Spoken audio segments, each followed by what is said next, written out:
कटरीना ने अपनी journey modelling से शुरू की थी और फिर उसे बॉलीवुड में फ़िल्में मिलने लग गई और फ़िल्में करते करते ही वो फेमस हो गई। आज कटरीना बॉलीवुड में एक ए लिस्ट सेलिब्रिटी है।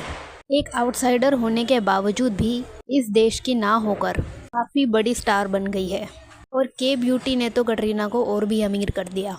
लेकिन अगर शुरू से देखा जाए तो कटरीना कभी भी अपनी एक्टिंग की वजह से नहीं जानी जाती थी। कटरीना फेमस हुई अपनी खूबसूरती की वजह से। कटरीना का प्रीटी फेस, उसकी हाइट, उसकी बॉडी की वजह से उसे डांस ज़्यादा करने को मिला बॉलीवुड में और उसके गाने आइटम नंबर पब्लिक में फेमस हो गए। कटरीना को जितना फेम उसके डांस ने दिया, उसकी एक्टिंग ने कभी नहीं दिया।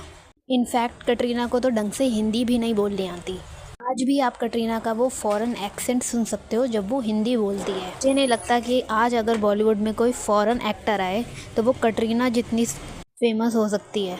कटरीना की सिर्फ किस्मत ही अच्छी नहीं थी, उसका लक भी काम कर गया। बॉलीवुड के जाने माने लोगों के साथ उसकी दोस्ती हो गई, फिल्में मिलने लग गई और वो बॉलीवुड में लंबे समय तक टिक गई। कटरीना इंडियन है या नहीं है ये तो नहीं पता, लेकिन इतना कंफर्म है कि वो इंडिया में नहीं पैदा हुई। उसकी अपब्रिंगिंग इंडिया के बाहर की है, इसलिए कटरीना कभी कभी बहुत ज़्यादा फिट इन करने की कोशिश करती है। अपने आप को थोड़ा ज़्यादा ही इंडियन दिखाने की कोशिश करती है। कोई भी पापराजी की फ़ोटो देख लो, कटरीना इंडियन कपड़ों में ही दिखेगी। बहुत ज़्यादा मेकअप नहीं लगाएगी, अपने लुक्स के साथ कोई ज़्यादा एक्सपेरिमेंट नहीं करेगी, क्योंकि उसे पता है अगर उसने कुछ उल्टा सुल्टा कर दिया तो उससे यहाँ से बहुत क्रिटिसिज्म मिलने वाला है। वो अपने आप को सिंपल इंडियन दिखाने की कोशिश करती है। बॉलीवुड में और भी फॉरेन एक्ट्रेस हैं जैसे एमी जैक्सन या नरगिस, लेकिन वो दोनों कभी भी अपने आप को इंडियन दिखाने की कोशिश नहीं करेंगी, ना ही फिट इन होने की कोशिश करेंगी। आप उनके इंटरव्यूज़ भी देख लो, वो जैसी हैं वैसी ही हैं। एमी जैक्सन जैसे आपको फ़ॉरेन में दिखेगी वैसे ही इंडिया में दिखेगी। नरगिस सेम, उन्हें कोई फ़र्क भी नहीं पड़ता। इसलिए मुझे नरगिस और एमी का एटीट्यूड ज़्यादा अच्छा लगता है बॉलीवुड में। हालांकि ये दोनों ही इतनी फेमस नहीं है। कटरीना इसके अपोजिट खुद को इंडियन दिखाने की कोशिश करती है, तो मुझे कभी कभी वियर्ड लगता है।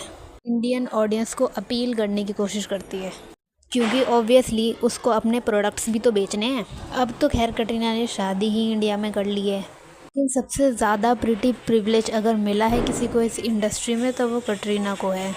अब कटरीना को प्रीटी प्रिविलेज तो मिला ही, साथ ही उसने बॉलीवुड में अच्छे कनेक्शंस भी बना लिए। अपनी टूटी फूटी हिंदी से ही सही उसने इंडियन ऑडियंस का दिल तो जीत ही लिया।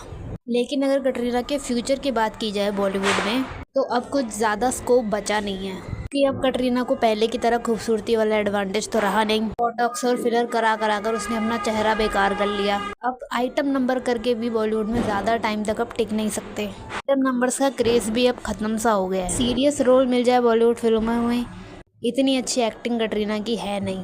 उसका करियर अब डाउनफॉल में है और अब वो पहली जैसी फिल्में हिट दे दे इसके चांसेस कम ही हैं। वो तो कटरीना का ब्यूटी ब्रांड चल पड़ा, इससे उसने खुद को बचा लिया, वरना कटरीना का बॉलीवुड सफ़र ऑलमोस्ट ओवर ही था।